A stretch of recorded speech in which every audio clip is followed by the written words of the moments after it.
துதிக்கிறோம் ஆண்டவரே. துதிகளின் மத்தியில் வாசமாயிருக்கிற நல்ல தெய்வமே, உயிரோடு இருக்கிற ஆவியானவரே, நல்ல விலைக்காய் மக்க ஸ்தோத்திரம். ஆண்டவரே, உடைய நாமம் பட்டும் மகிமைப்படட்டும் அப்பா. ஸ்தோத்திரம். அல்லேலூயா, அல்லேலூயா. இந்த நல்ல தருணத்தை கொடுத்த ஆண்டவருக்கும், இந்த நல்ல வாய்ப்பை கொடுத்த என் அன்பு சகோதரர் ஐயா, பாசத்திற்குரிய பாஸ்டர் ஐயா சந்திரமோகன் ஐயா அவர்களுக்கு என்னுடைய இயேசு கிறிஸ்துவின் நாமத்தில் இனிய வாழ்த்துக்களையும் வணக்கங்களையும் தெரிவித்துக் கொள்கிறேன். அல்லேலூயா. இந்த வேளையிலும் தேவனுக்காக வைராக்கியத்தோடு இந்த இரவு வேளையில் இந்த தேசத்திற்காக, இந்த சபைக்காக, இந்த பகுதிக்காக கண்விழித்து ஜெபிக்க, கண்ணீர் வடித்து ஜெபிக்க வந்து அநேக விண்ணப்பங்களை ஜெபித்திருக்கிற என் அன்பு சகோதர சகோதரிகளுக்கும் என் முதற்கண் வணக்கம். ஹல்லேலூயா, ஹல்லேலூயா, ஹல்லேலூயா.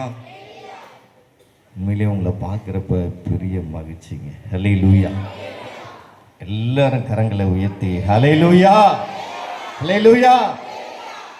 உண்மையிலே நீங்கள் பாக்கியவான். ஹல்லேலூயா. என்னங்க, உங்களை உண்மையிலே நீங்கள் பாக்கியவான்கன்னு உங்களை தான் பெருமையாக சொல்கிறேன். ஹல்லேலூயா. துதித்தா அலங்கம் வீடியும். ஹல்லேலூயா. இஸ்ரவேல் மக்கள் ராஜாக்கள்லாம் சண்டை போட்டப்போ அருவாள் எடுத்து வெட்டியா ஜெயிச்சாங்க. என்ன பண்ணாங்க? எரிகோ கோட்டையே இடிக்க என்ன பண்ணாங்க? துதி. ஹல்லேலூயா, ஹல்லேலூயா. நீங்க துதிக்க வந்திருக்கீங்க. இந்த இடத்தை பார்க்கிறப்ப, முதல் முறையா வந்து பார்க்கிறப்ப உண்மையிலே வேதத்தில் நடந்த ஒரு அற்புதமான காரியத்தை தான் நான் பார்த்தேன். ஹல்லேலூயா, ஹல்லேலூயா. நிச்சயமாக உங்கள் ஐயா சபையில், இந்த சபையில் சத்தியம் சொல்கிறதுங்கிறதுக்கு நாங்கள் இன்னும் நாங்கள்லாம் ட்ரைனிங் எடுத்த மாதிரிலாம் கிடையாதுங்க. நிறைய சாட்சி சொல்லணும். ஒரு வாய்ப்பு என் தம்பி கொடுத்தாங்க. அந்த சாட்சியை உங்களுக்கு இந்த நாளில் ஒருத்தர் நாளைக்கே ஊருக்கு போக போகிறாருங்கிறதுனால சாட்சிகள்லாம் விட்டு அவரை விட்டுருவோம்னு சொல்லிட்டு, கத்தி எடுத்தவங்கெல்லாம் ரவுடிங்கிறப்ப பைபிள் எடுத்தவங்கலாம் பாஸ் தானே. ஹல்லேலூயா. எத்தனை பேர் பாஸ் ஆக போகிறீங்க?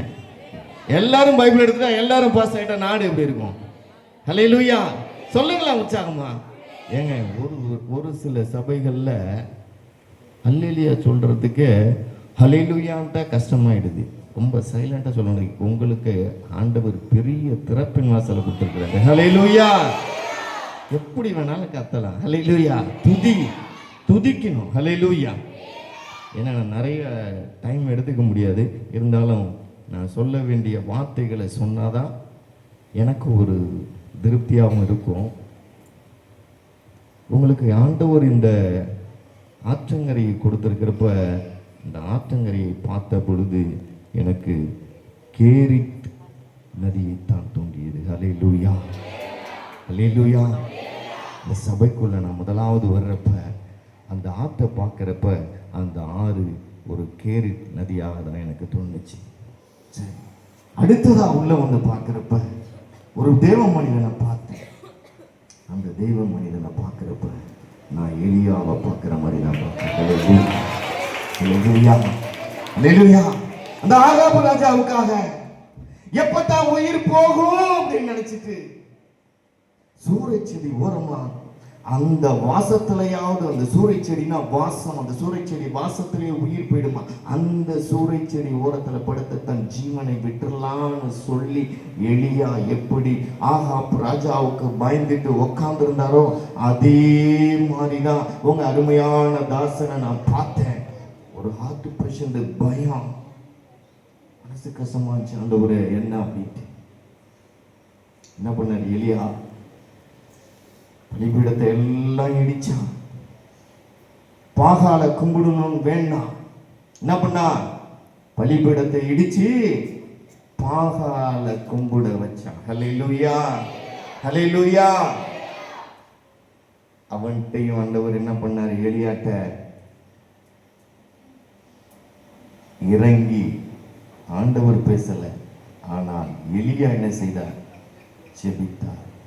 எலியா ஒரு தேவ மனிதன் என்ன ஜெபித்தாருன்னா, நான் எப்ப இந்த தேசத்துல மழை பெய்யும்னு சொல்றேனோ அது நாள் வரையும் இந்த தேசத்துல மழையும் பெய்யக்கூடாது, பனியும் பெய்யக்கூடாதுன்னாரு. ஹல்லேலூயா. நடந்துச்சா இல்லையா? நடந்துச்சா? எலியா என்னைக்கு மழை வரும்னு சொன்னாரோ அன்னைக்கு தானே மழை வந்துச்சு. அது வரையும் 3.5 ஆண்டுகள் அந்த தேசத்திலே மழை இல்லை. ஹல்லேலூயா. இந்த தேசத்தில மழை இல்லை. அப்படித்தான் நம்ம பாஸ்டரையும் பார்த்தோம். எத்தனை பேர் கிளம்புனாங்க, எத்தனை பேர் கிளம்புனாங்க. அன்னைக்கு ஆகாப் ராஜாவோட மனைவியோட பந்தியில இருந்த தீர்க்கதரிசிகள் 400 பேர், பாகால் தீர்க்கதரிசிகள் 450 பேர். தேவன் என்ன பண்ணாரு? எலியா அவங்க அனுப்புனாரா? தீர்க்கதரிசி அனுப்புனாரா? எலியா போனாரா? என்ன செஞ்சாரு? உன் தெய்வம் பெருசா, என் தெய்வம் பெருசா. ஹல்லேலூயா, ஹல்லேலூயா, ஹல்லேலூயா. நீ பாகால் பெருசா, மரித்தேன் இதோ சதா காலமும் உயிரோடு இருக்கிறேன் என்று சொன்ன என் தேவன் பெருசா. ஹல்லேலூயா. சேலஞ்ச் பண்ணார் இல்லையா? உன் தெய்வம் உண்மையா, என் தெய்வம் உண்மையா? ஹல்லேலூயா. நீயும் கொண்டு வா ஒரு காளையை, நானும் ஒரு காளையை கொண்டு வரேன்.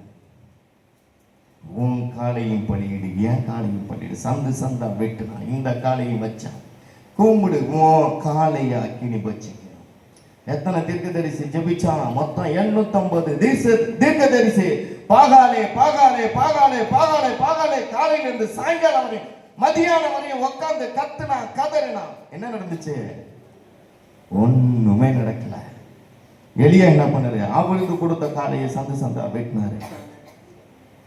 அந்த பலிபீடத்தை 12 கோத்திரங்களுக்கு உள்ளத மாதிரி உருவாக்கி அந்த பலிபீடத்தில் அந்த காளையை வச்சு, அந்த காளை மேல தண்ணியை ஊற்றி, பக்கத்துல ஒரு வாய்க்காலையும் வெட்டி, அதுலயும் தண்ணியை நிரப்பி, இஸ்ரவேலின் தேவனாகிய கர்த்தாவே ஹல்லேலூயா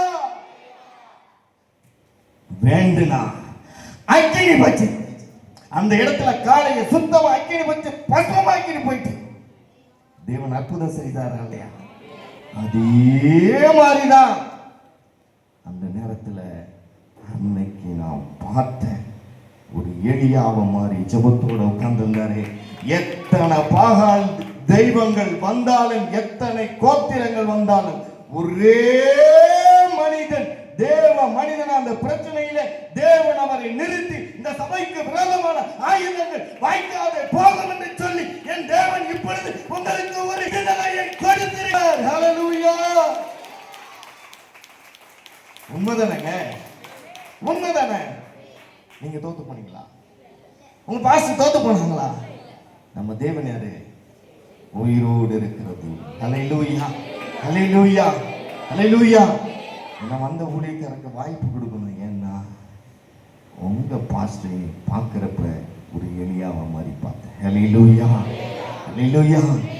இடத்துல எத்தனை விரோதமான ஆயுதங்கள், உனக்கு விரோதமாக எழும்பின ஆயுதங்கள் வாய்க்காதே போகும், வாய்க்காமலே ஆக்கிட்டாங்க.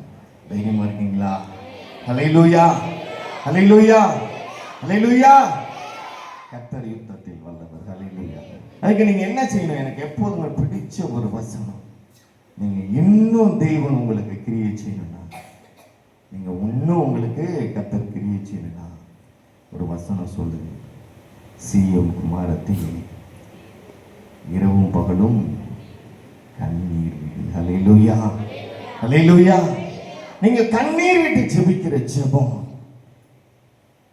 அதற்கு பதில் உடனே கிடைக்கும். ஹல்லேலூயா. எத்தனை பேர் என் சபைக்காக, என் ஊழியத்துக்காக, என் குடும்பத்துக்காக, என் வாழ்க்கைக்காக, இந்த தேசத்துக்காக நாங்க கண்ணீர் விட்டு ஜெபிக்க போறோங்கிறவங்க கொஞ்சம் உங்க கரங்களை உயர்த்தி ஒரு ஹல்லேலூயா சொல்லுங்களேன். ஹல்லேலூயா. கண்ணீர் வடிக்க போறோம். நீங்க ஒருத்தரும் உற்சாகமா சொல்லியே. கண்ணீரின் ஜெபத்திற்கு பதில் உண்டு. ஹல்லேலூயா, ஹல்லேலூயா, ஹல்லேலூயா. உணர்ந்தவர்களாய் உங்கள் போராட்டத்துக்கு இன்னைக்கு ஆண்டவர் ஒரே விஷயம். எலியா கேரித்து நதியில் இருக்கிறப்ப ஆண்டவர் யாரை கொண்டு வந்து போஷிச்சாரு? காகம். ஒரு 4 காகம் வந்திருக்கு. ஹல்லேலூயா. உங்களுக்கு என்ன கொடுக்க போறாங்க? அப்பமும் இறைச்சியும், ஆவிக்குரிய அப்பமும் இறைச்சியும் இன்னைக்கு உங்களுக்கு ஆண்டவர் எங்கள் மூலமா, இந்த காகங்கள் மூலமா தரப்போறாரு. ஹல்லேலூயா. எத்தனை பேர் உற்சாகமா இருக்கீங்க அது கிடைக்கணும்? ரைட். ஒரே ஒரு விஷயம், கண்களை மூடி கண்ணீர் வெடித்து கர்த்தர் இந்த இடத்திலே உங்களை நிற்க வைத்திருக்கிறது பெரிய கிருபையின்னு நீங்க உணர்ந்தவர்களாய், உள்ளம் உடைந்தவர்களாய், தேவனிடத்திலே கண்ணீர் வடித்து உள்ளத்தோடு, முழு உள்ளத்தோடு ஆண்டவர் செய்த ஒவ்வொன்றையும் நினைத்து பார்த்து, எத்தனை வியாதி, எத்தனை போராட்டம், எத்தனை பிரச்சனைகள், எத்தனை நிந்தனைகள், அத்தனை ஆண்டவர் உங்களை மாற்றி இந்த இடத்துல மகிழ்ச்சியா வச்சிருக்கிறாரு. அந்த ஒரு விஷயம் நினைச்சு பார்க்கலாமா? எத்தனை பேர் நிம்மதி இல்லாம வந்திருக்கிறீங்க, நோயால வந்திருக்கிறீங்க, நோயால இருந்து விடுதலை பெற்று வந்திருக்கிறீங்க. உங்கள் கண்ணீரை காணிக்கையா செலுத்துங்க. ஒரே ஒரு வாழ்க்கைதானப்பா,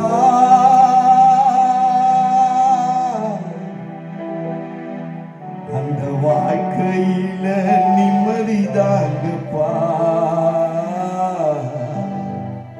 அந்த வாழ்க்கையில நிம்மதிதாங்கப்பா. ஒரே ஒரு வாழ்க்கைதானப்பா, அந்த வாழ்க்கையில நிம்மதிதாங்கப்பா, அந்த வாழ்க்கையில நிம்மதிதாங்கப்பா. போகும்போது நிம்மதி இல்லை, வரும்போது நிம்மதி இல்லை, இருக்கும்போது நிம்மதி இல்லையப்பா. போகும்போது நிம்மதி இல்லை, வரும்போது நிம்மதி இல்லை, இருக்கும்போது நிம்மதி இல்லையப்பா. இருக்கும்போது நிம்மதி இல்லையப்பா.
ஒரு கண்ணீரை நீங்க துடைக்கிறாங்க, கண்ணீரை துடைக்கிற கரை இப்பொழுது வாழை அப்பா. உள்ள முடையட்டு வந்தவரே, உள்ள முடையட்டு வந்தவரே. வியாதியினால் நிம்மதி இல்லை, நோயினால் நிம்மதி இல்லை, உலகத்தில நிம்மதி இல்லையப்பா.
எத்தனை பேர் நிம்மதியோட இருக்கீங்கன்னு எனக்கு தெரியும். தேவன் எல்லாரையுமே நிம்மதியாக வச்சிருக்காரு. நம்ம ஏசப்பா இருக்கிறது நம்ம எப்போதுமே நிம்மதியாக இருக்கும். அல்லேலூயா. உங்களுக்கு நல்ல ஆகாரங்களை கொடுத்து இன்னைக்கு எங்களை போன்ற காகங்களை உங்களுக்கு அழைச்சி வந்திருக்காரு. அல்லேலூயா. விசுவாசிக்கிறீங்களா? விசுவாசிக்கிறீங்களா? மொழி தெரியாது, அவர் இங்கிலீஷில் தான் பேசுவாங்க. ஆனாலும் உங்களுக்கு நல்ல வார்த்தை கொடுப்பார், நல்ல அபிஷேகத்தை கொடுப்பார். அல்லேலூயா. அல்லேலூயா. ரெண்டு பேரும் மிஷினரி ஊழியம் செய்வாங்க. மிஷினரி உங்களுக்கு நல்லா இருக்கு. உயிரையே பணையம் வச்சு செய்கிற ஒரு ஊழியம். அல்லேலூயா.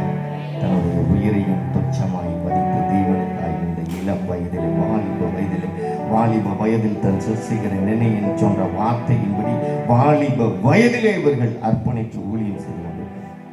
அவர்களிடத்திலே இந்த பொன்னான நேரங்களை நாம் கொடுப்போம். கரங்களை தட்டி உற்சாகமாக அவர்களை வரவேற்போம். அல்லேலூயா. அல்லேலூயா. தேவ நாமத்துக்கு கொடான ஒரு ஸ்தோத்திரம் உண்டாவதாக. அல்லேலூயா. அருமையா